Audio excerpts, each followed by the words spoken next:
last month's presidential debate. Alikuja akaharibu serikali yetu, akakoroga serikali yetu. Mpango ile tulikuwa nayo ajira hawa vijana akasambaratisha, mpango ya chakula akasambaratisha. Leo bei ya mbolea imefika 6500. Leo bei ya unga for the first time imefika 230. Nilikuwa nataka kumuuliza maswali magumu vile amekoroga serikali yetu. Akasikia niko na maswali ya Big Four akatoroka. Nilikuwa nimempangia. Ruto at the same time trained his guns on pollsters, urging Kenyans to vote in leaders who are trustworthy. Mimi nataka niwaambie Wakenya mahali popote walipo, imebaki masiku 2-3. Mvumilie hii mambo, hawa jamaa wanajaribu, msikubali. Hata na nyinyi machief, msikubali kutumiwa kuvuruga uchaguzi wa taifa letu la Kenya. Tuko na mpango, baada ya wiki ijayo Kenya hii tutaibadilisha. Kenya Kwanza leaders led by Bungoma Senator Moses Wetangula asked Kenyans to come out in large numbers on the 9th of August to vote in Kenya Kwanza government and thereafter maintain peace. Ndugu zetu wa Ethiopia, Kenya yote imekubali ni Kenya Kwanza. Kutoka pwani mpaka kule Ingo, kutoka pwani mpaka kule Turkana. Na hapa na nyuki, wacha nione kura ya chifu hasa ya Ruto. Hesabu kura kwa amani. Musidi atatangazwa kwa amani. William Ruto ataapishwa kwa amani. Na hakuna Wakenya watapigana kwa sababu ya siasa. Kwa hivyo wale watu wanachochea Wakenya ati hawa na hawa, wajue Wakenya wote ni sawa na hakuna Wakenya watapigana kwa sababu ya siasa. The Kenya Kwanza Brigade is expected to hold their last mega rally tomorrow in Nyayo Stadium. Stanley Nyerungita, TV47, Nairobi. The Azimio La Umoja coalition Friday continued with campaigns in the coastal region in last-minute efforts to woo the over 1.9 million voters spread across the 6 counties in the region. Azimio presidential candidate Raila Odinga urged voters to turn in large numbers to vote him in as the country's 5th president. Our reporter Patronila Gorain with the details. Led by the Azimio La Umoja Oka movement presidential candidate Raila Odinga and his running mate Martha Karua, the Azimio brigade traversed the coast region, pitching tent in Lamu, Kilifi and Mombasa counties. Odinga has promised the residents, if elected, his government will ensure they fight corruption and boost the country's economy. Mnakubali? Mtanyonga ufisadi na kura ambayo mtapiga wiki ijayo. Uchumi wa Mombasa, uchumi wa bandari, kila uchumi utaenda juu. Form ni Azimio, form ni Baba na Martha. Wale watu ambao watatutetea ni Baba na Martha. Odinga showed confidence to his supporters that he is ready for the elections, urging them to turn out in large numbers on the election day and vote him in as the next president. Tarehe 9 wiki ijayo tutashikana yeye moja kwa moja. Ruto simama pale, Baba asimame hapa. Tushikane mkono. Tumenyane. Tarehe 9 usipoteze kura yako, hata wale wengine usiangalie, unaangalia Baba Raila Amolo Odinga. Jumanne mtoke kwa wingi mkapige kura. Mimi kama kiongozi wa wafanyikazi wa kimataifa ninamuunga Raila Amolo Odinga mkono kwa ajili anatuelewa, kwa ajili anaelewa sisi. However, leaders who accompanied Odinga criticized their main opponent, Deputy President William Ruto, for what they say is lacking ideologies to run the country. Miaka 10 Ruto alikuwa deputy president hapa. Hakujua kwa sisi tuna shida. Hakujua vijana wetu hawana kazi. Hakujua bodaboda na shida. Ati Ruto amesema mumeambiwa na machifu na polisi mulazimishe mupigie Raila Odinga kura. Nataka niwaulize hapa, kuna mtu ameitwa na chifu hapa? Kama mtu ni naibu wa rais, ukimtusi rais na we unataka kiti ya urais, Nani atakuheshimu ukiwa rais? Odinga's move to have his second last rally in the coastal region is being seen as a push to consolidate the vote base of about 1.96 million voters spread across the 6 counties that largely voted for him in 2013 and 2017 general election. With the conclusion of Azimio's campaigns in the coastal region, their presidential candidate Raila Odinga has emphasized that the region remains his stronghold and that the coastal votes will propel him to be elected the 5th president of this country. Petronila Goren for TV47 from Tononoka Grounds in Mombasa County. Roots Party presidential candidate Professor George Wajackoyah took his campaigns to Meru County in a vote hunt mission with just 3 days to the August general election. Wajackoyah reiterated his pledge to slay the graft dragon if he ascends to the presidency. However, the rift in the party was evident, with his deputy Justina Wamae missing in today's rally. As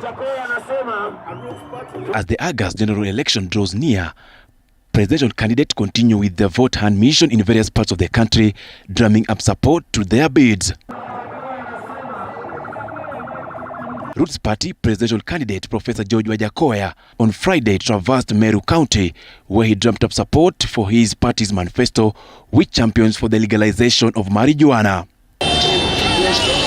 As the nation continues ailing due to graft, Professor Wajackoyah reiterated his resolve to deal harshly with those who will be found guilty of corruption if he succeeds President Uhuru Kenyatta. Tandika watu wa hizi hapa.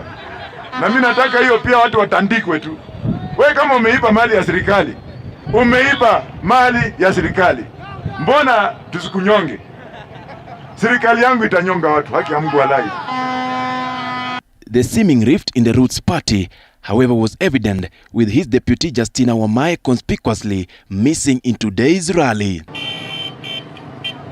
The duo early this week differed on their support for their rival, with Wajackoyah seemingly drumming up support for Odinga, with Wamae throwing her weight behind Kenya Kwanza's candidate William Ruto. It's true the allegations that my principal and party leader is supporting Azimio, but we have not discussed that as a party.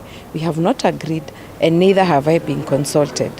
But let me say this, if push comes to shove and we need to take a stand on who to support out of the other 3 presidential candidates who are our worthy opponents, I say that I will support the contrary.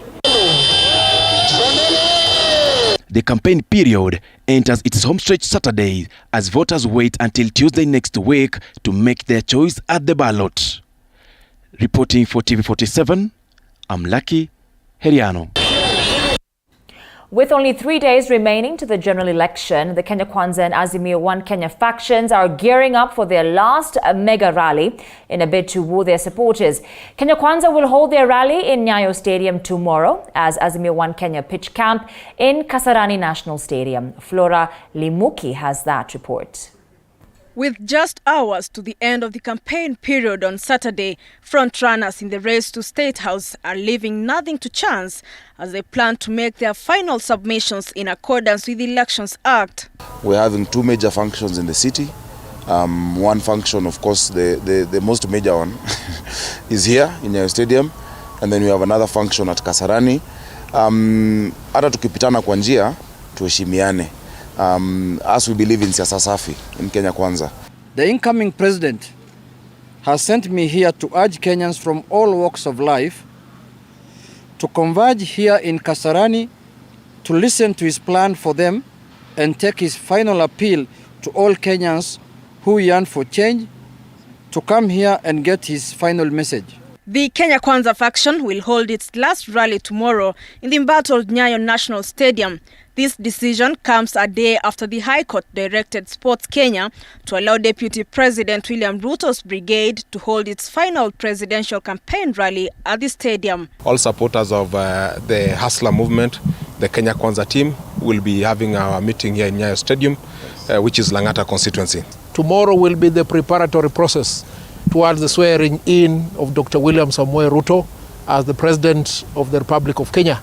Concurrently, the Azimio One Kenya coalition will pitch camp at the Kasarani Stadium to mark the grand finale of their rallies. Speaking to journalists earlier today, Azimio One Kenya Secretary Junet Mohamed also castigated their opponents for inciting violence. Ruto invested in violence Raila invested in democratization. Each will reap what he sowed. On behalf of Honorable Raila Amolo Odinga, the incoming President of the Republic of Kenya, and Azimio La Umoja One Kenya coalition, I urge all of you to show up here tomorrow and hear what Honorable Raila's plans for Kenya are. As the clock ticks to the much anticipated 9th August, when the country holds the general election, preparations are underway right here in Kasarani Stadium, where the Azimio Brigade will hold its last rally ahead of the Tuesday polls. Reporting for TV47, I'm Flora Limuki. Thank you, Flora, for that report. Now, the Ethics and Anti-Corruption Commission, that's the EACC, has filed a civil case against the Senior Deputy Director, Supply Chain Management Officer at the Ministry of Transport, Infrastructure, Housing, Urban Development and Public Works for the recovery of over 233 million shillings he allegedly embezzled from public funds. Waris Kimathi with more.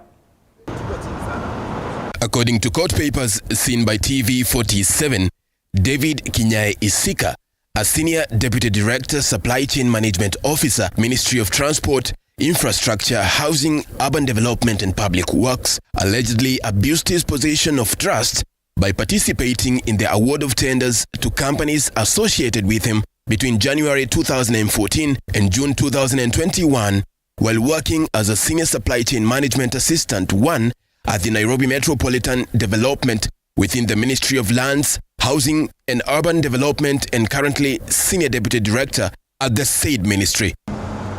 Despite earning a net salary of 5.95 million shillings from the Ministry of Lands and Ministry of Transport, EACC says Kinyae transacted over 230 million shillings, most of which is believed to be proceeds of crime.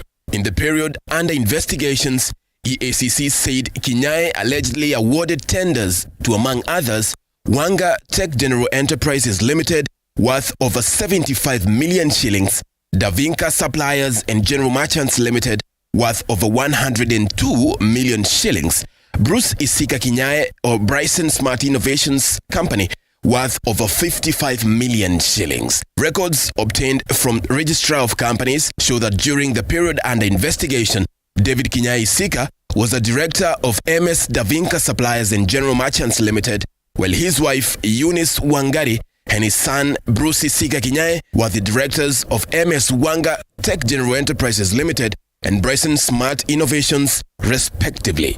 Bank account opening documents reveal that David Kinyae was a bank signatory of MS Davinka Suppliers and General Merchants Limited, while his wife and son were signatories of MS Wanga Tech General Enterprises Limited and Bryson Smart Innovations, respectively. According to the EACC, the three companies are said to be registered